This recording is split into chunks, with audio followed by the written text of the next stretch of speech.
वमन युशाक़िक़िर रसूल मिन बाद मा तबय्यन लहुल हुदा। जंहिं माण्हू जे आॾो हिदायत ज़ाहिर थी वई, रस्तो खुली वियो, उन जे बावजूद भी अल्लाह जे रसूल जी मुखालफ़त करे थो, हुनखे ॻाल्हि सम्झ में अची वई त मुंहिंजे महबूब अलैहिस्सलाम जी ॾिनल हिदायत ही आहे, सचो रस्तो ही आहे, हक़ वारो रस्तो उहो ई आहे जेको आमिना जे लाल ॿुधायो आहे।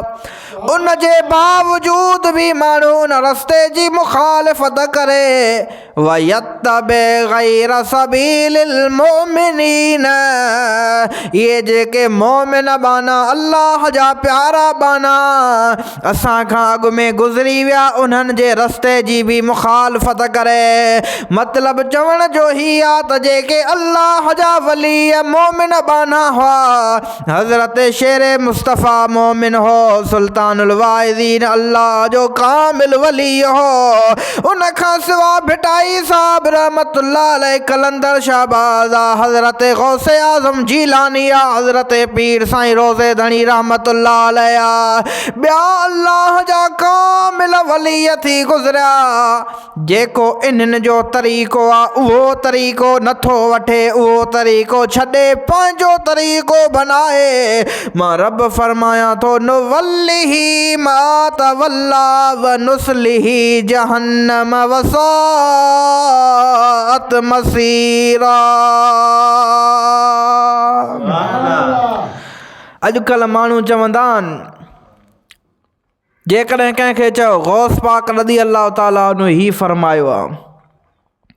हज़रत भिटाई साहब ही फरमायो आहे, कलंदर जो अक़ीदो ही आहे, रोज़े धणी जो अक़ीदो हे आहे, त माण्हू चवनि था असांखे इन्हनि सां ग़र्ज़ कोन्हे, असांखे क़ुरान ॿुधायो, हदीस ॿुधायो।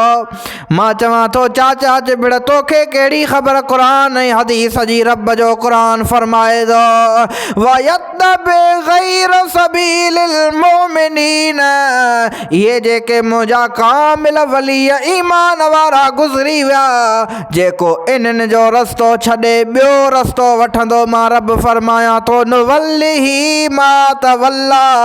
जंहिं गुमराहीअ में वञे थो मां रब भी उन जे लाइ रस्तो ड्रिघो करे छॾींदो आहियां, भले गुमराही में वञे। वसाअत मसीरा, फेराए घेराए मां रब करीम इन खे जहन्नम में उछलाईंदुसि, जहन्नम ॾाढो बुरो ठिकाणो आहे। जेकॾहिं हिदायत वठणु चाहियो था, अल्लाह जे क़ुरान खे भी ॾिसो, मुस्तफ़ा जे फरमान खे भी ॾिसो, हबीब जे ग़ुलामनि वलियनि खे भी ॾिसो।